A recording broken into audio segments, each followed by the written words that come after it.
My Life with Charles Manson, Chapter the 7th. Chapter 7.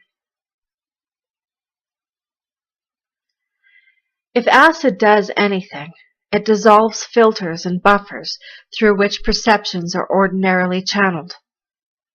Three-dimensional physical reality is suddenly expanded. It puts you in direct contact with the energies all around you. Nothing is dead or inanimate. It magnifies and expands your awareness in all directions at once. A grain of sand becomes a planet. A single voice becomes a symphony. If you resist it, the slightest fear can become a nightmare. These energies fuse, and you see yourself not as separate, but as part of the great kaleidoscopic whole of life, melt twisted and free of pretension in timeless spirals of movement. You see what was and will always be, is. With these filters removed, you are no longer divorced from what you perceive. Knowing this makes it easier to understand how Charlie was able to get inside people's heads. There were no barriers to obstruct him. His energies moved in and out like the tide. He was everywhere at once. When he said, "No sense makes sense," and "I am you and you are me," he was, in terms of acid consciousness, absolutely correct. When he came for you in love, there was beauty. But when the demon took control, it was frightening. I would not forget the look on Charlie's face the night he choked me. The episode confused me, made me more fearful, and at the same time more committed to Charlie. Or, if not to Charlie specifically, to what was happening to me in the relationship. Years later, I read The Autobiography of a Yoga and was struck by the story of a young man who went into the Himalayas searching for a guru. When he found the guru, he asked to become a disciple, saying that his life had lost all meaning. He said, too, that he had ultimate faith in the guru's knowledge and powers. As a test of that faith, the guru said simply, "Then jump off the mountaintop." The young man did so, and his apprenticeship began. Charlie had taught me something. I had faced my fears and had gained knowledge. Yet there was always the enigma of contradiction, love and hate, elation and rage.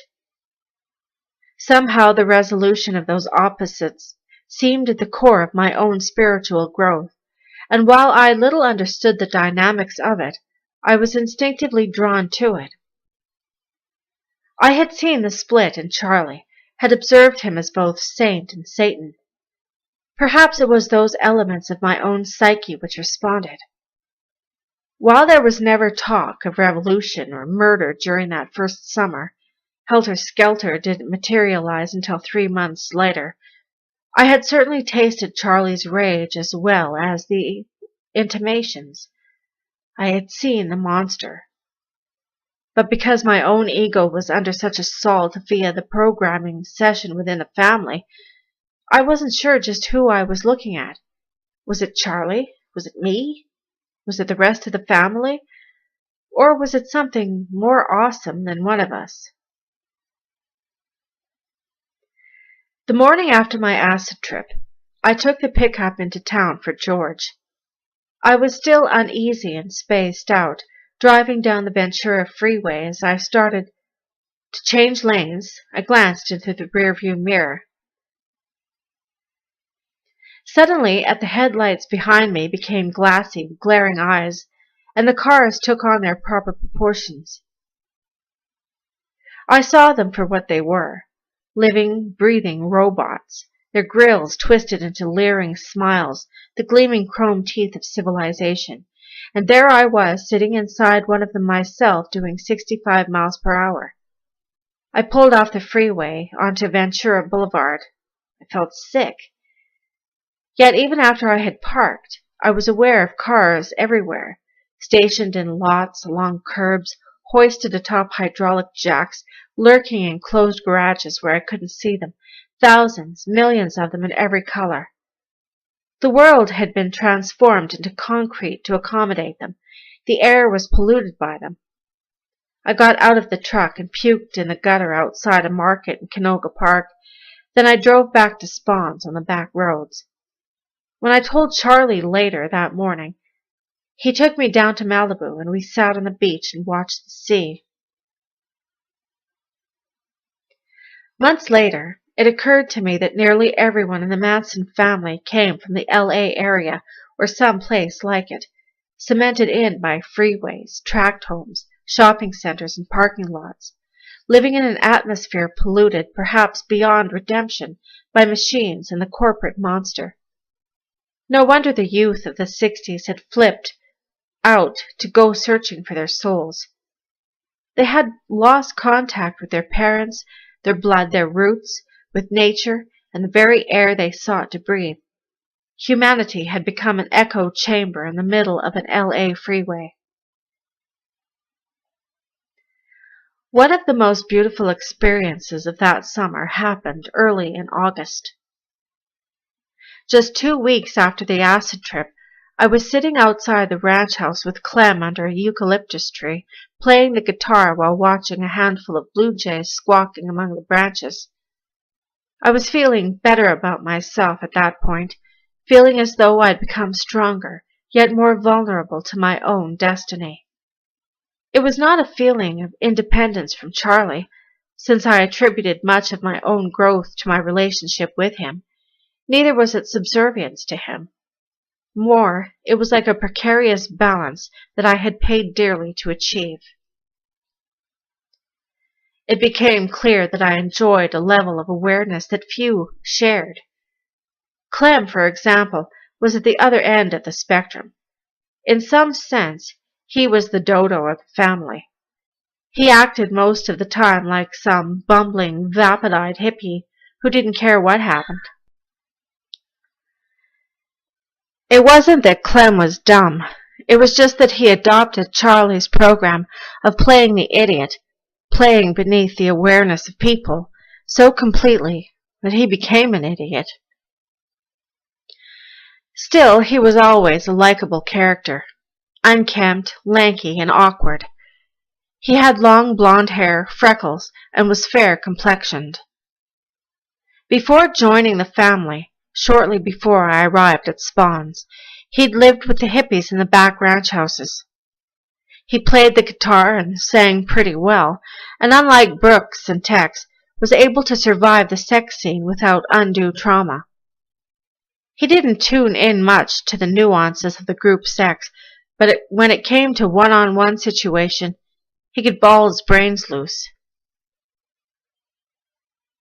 We were both in good spirits that morning, feeling lucky to be alive. The day before, we'd borrowed Dennis Wilson's Ferrari to make a garbage run and then to drive around the mountains near Spawns. Clem was at the wheel, hauling ass up the mountain on Santa Susana Pass, speed shifting and burning rubber on the curves. We came blazing up the hill into the steepest curve on a grade, doing about 80. Clem was beside himself. "Yee-hoo!" he bleated. I knew instinctively that we'd have to accelerate to make the turn. "Go for it, Clem. Tramp the son of a bitch." We boogied into the turn and my heart leapt into my throat. "Yow!" Clem bellowed. The tires squealed and Clem lost it, hitting the brakes. We skidded onto the shoulder, then sped out into the middle of the road before smacking into the guardrail. I thought it was all over, but we bounced off again and came shuddering to a halt in the middle of the road. The car looked like a crushed tin can, nothing left but a twisted mass of glistening metal and broken glass. Miraculously, we were both unhurt. We climbed out through the windows, then hiked back to the ranch. Dennis and Charlie were sitting under a tree in front of the ranch house along with Brenda, Snake, and Sandy when Clem and I ambled down the road. "Hey, man," Clem said to Dennis, "looks like we kind of had an accident in your car." Dennis lay supine on the ground beside Charlie. He raised himself to his elbows. "What happened?" "Totaled it, man," I said. "Completely." Charlie drove us back up there in the pickup. But when we got to the curve, the wreckage was gone, not a trace of it except for the long set of serpentine skid marks. "Looks like some motherfucker come along and grabbed up your wheels, man," Charlie mused. "Too bad. That engine's probably worth some bucks." Later, we called the highway patrol. They knew nothing about it. Dennis filed a report, but to no avail. That was the last he ever saw of his car. I figured we survived the crash simply because Clem was too dodoed out to get snuffed. We were discussing the accident that evening under the tree when we spotted Sadie riding by on one of George's old geldings. I yelled at her, but she didn't seem to hear. Minutes later, she came trotting up the road on foot. She was wearing faded Levi's about 3 sizes too big and an old sweater pulled over her plump belly. After nearly 6 months of pregnancy, her breasts were huge, bouncing gingerly beneath her sweater as she hurried past us toward the house. "Where's Charlie?" "Up at the outlaw shacks." "Why, what's up?" "I think I'm going to have my baby." Clem and I exchanged glances as Sadie disappeared into the ranch house. "Go get Charlie." Clem sprinted up the hill toward the outlaw shacks. I raced to the house. The girls had gathered around Sadie in the middle of the room. "Get the towels and boil some water in the big pot. Let's pull these mattresses together so she can lie down." Mary Bruner took charge immediately. Just 4 months earlier, she'd given birth to Pooh Bear under similar circumstances. "Give her some room, damn it," Katie said, tugging on the mattress. Sadie lay down in the middle of the floor. The girls helped her off with her clothes, and Brenda brought her a pillow. Snake perched on a chair like a little bird, her eyes wide with anticipation, her face all but hidden behind her hair. The other girls gathered around like Mexican women in an open marketplace. They looked over the tops of their heads. "You okay, Sadie?" "Yeah, Paul, but the baby is coming. I know he's coming." "Where's Charlie?" "I'm right here." The front door slammed behind Clem and Charlie. They'd both been running. "Back off a little and give her some room," Charlie ordered, kneeling down beside her. "How you making it, honey?" Charlie was shirtless, his body filmed in a light perspiration. He wore Levi's, cowboy boots, and a red bandana tied around his head. Sadie grimaced. Okay, Charlie. Okay." "Paul, why don't you play some music, Dig? We want this little motherfucker to come out dancing, right?" Charlie went to the bathroom to wash his hands. Sandy and Squeaky came in with 2 buckets of hot water and a tray full of steaming towels, setting them on the small table. I picked up the guitar. It didn't take long. Soon the contractions were less than 10 minutes apart. Mary, Ella, Squeaky, Sandy, Stephanie, Katie, and Weesh lifted Sadie up to support her body, just raised her up into a half-sitting, half-reclining position. 2 girls on each leg, 2 holding her upper body. Gypsy held her head. Oh, Jesus, Charlie, Sadie groaned. "Nice and easy, Sadie. Just go with it. Go with the motion." Charlie squatted between her legs, laying his hands momentarily on the inside of her thighs. "Somebody sterilize a razor blade and bring it in here." Snake bolted off the chair, got a razor blade from the bathroom, then took it to the kitchen to sterilize it.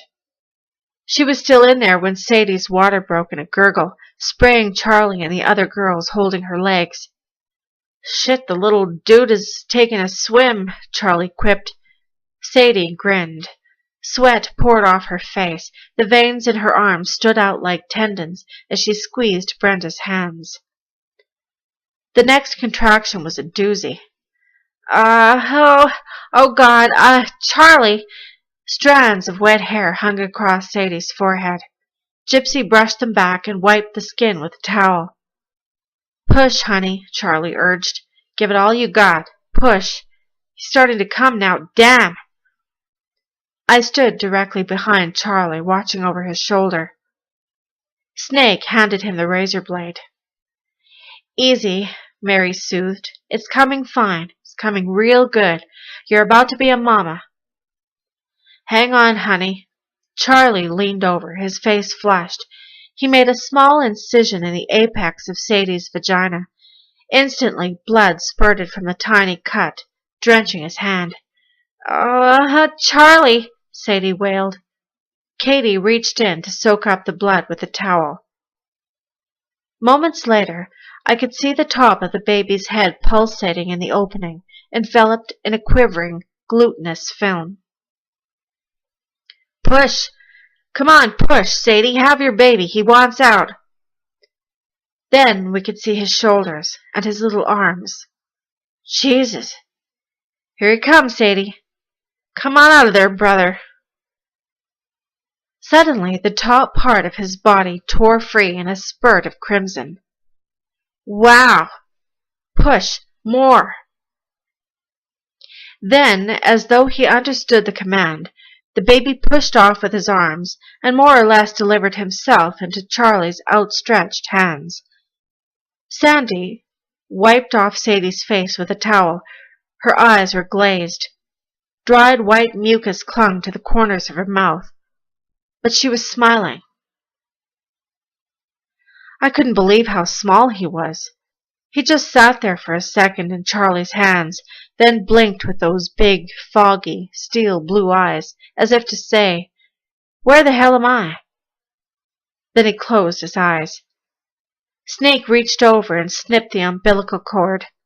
Charlie tied it with a piece of guitar string, then handed the baby to Brenda, who began to suck the mucus out of his nose. Finally, Charlie gave him a pat in the ass and he started to sputter and cry. Charlie grinned. "Take this, little dude, will you, Mama?" He held the baby out to Sadie. "He's beautiful, honey," Sandy cooed. "Isn't he just perfect?" Moments later, the afterbirth plopped out like some amorphous jellyfish. The girls cleaned Sadie up, then made the bed for her in the back room. Charlie began dancing around the room with a guitar, composing capriccios and rhymes in honor of the new leader. Manson always claimed that the children were the real leaders. Unencumbered by well-developed egos, their responses were more instinctive and pure. They were always at now, which is where we wanted to be. Later, he took me aside and suggested we go someplace and figure out a name for the boy. So we piled into the pickup and drove around, Chatsworth, concocting names and sobriquets of all kinds. By about 3 a.m., we'd considered hundreds of names. We were both exhausted.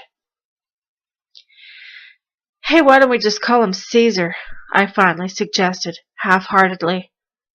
Hey, that's good, you know. I like that. Yeah, maybe just Zizo." "How about Zizo's Zizi?" "Right on," Charlie laughed. "Yeah, Zizo's Zizi Zadfrak. How's that? Zizo's Zizi Zadfrak." "Zizo's Zizi Zadfrak. Sounds good to me." "Dig it? That way he'll always be at the end of the line, and the lines will be so long he just won't wait in them, you know?" Years later, I would reflect back on the joy of that night. The unity of the family, the birth of Sadie's child, only to be jolted and repulsed by the chilling realization that just 1 year later, almost to the day, Sadie would butcher Sharon Tate and her unborn son. Even though we were pretty firmly ensconced at Spawn's, during the first 3 months, Charlie always had his eyes open for alternative headquarters. The family had moved frequently in the past, and we never knew when we might have to do so again. Bad vibes between Charlie and some of the cowboys had become increasingly apparent. It was for that reason that we cultivated a religious order just over the hill from Spawns called the Fountain of the World. The Fountain was a non-profit spiritual order of men and women, primarily women, just north of Spawns in Box Canyon. It was an impressive complex, built at a bend in the gorge by a stream, almost hidden by oak trees and a sprawling, well-irrigated garden. The buildings, all constructed of hand-worked stone, included a chapel, 2 dormitories, and a small auditorium where daily meetings were held. To the right of the auditorium, on a knoll above the garden, a wooden cross was cemented into the ground. From a distance, the fountain looked like an ancient fortress hewn into the base of the canyon wall. One morning, not long after the birth of Zizos, Charlie woke me up and told me to come with him. I pulled on a pair of Levi's, a t-shirt, and my boots and followed him out of the ranch house. We hiked up to the saloon where the pickup was parked and climbed in. "Where are we headed?" Charlie fired up the truck and backed it out onto the highway. "The Fountain of the World." "What?" Charlie told me what he knew about it as we wound our way up Santa Susana Pass to Box Canyon and turned left. "It might be a good place to hang out, you know. Hide under the cross when the shit comes down at Spawns. And the way Shorty's been running at the mouth, it might be any time." We got there around 10 a.m. and parked the truck on a hill, then trudged down the path to the auditorium. The place was about half full, and one of the brothers was already into his rap. He acknowledged us with a smile as we sat down. After a long, uninspired spiel proclaiming the virtues of moderation and human compassion, the speaker, tall, stoop-shouldered, and clad in a full-length robe, told the story of the fountain and Krishnaventa, its founder, had undergone a rigorous purification process, part of which included hanging on the cross for 3 days. Charlie sat beside me, fingering the beads around his neck, his hair long and uncombed down his back. He sniggered to himself as the speaker raised his arms to symbolize the crucifixion. For 3 days the Honorable Krishnaventa remained pinioned to the cross you see there on the hillside. He gestured toward a window which fronted on the ravine.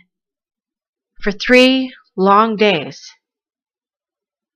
Charlie couldn't contain himself. "Hey, brother, that ain't nothin'," he blurted out, smiling. "Sir? That's nothin'. 3 days ain't nothin'. Paul here could hang on the cross for a week. No problem. Right, Paul?" The audience, most of them brothers and sisters of the order, gawked at us. I was a little startled by Charlie's boast at first, but now I knew his games pretty well by then, and I went along with it. "Sure," I grunted. "Sure, I could do that." "Come on," Charlie urged, getting to his feet. "Let's go on out there, Paul, so you can hang. Come on." I got up and started up the aisle with Charlie right behind me. But as we stepped out the door, one of the brothers stopped us. "I'm sorry, but I don't think that's such a good idea. It might elicit some unfavorable publicity, you understand?"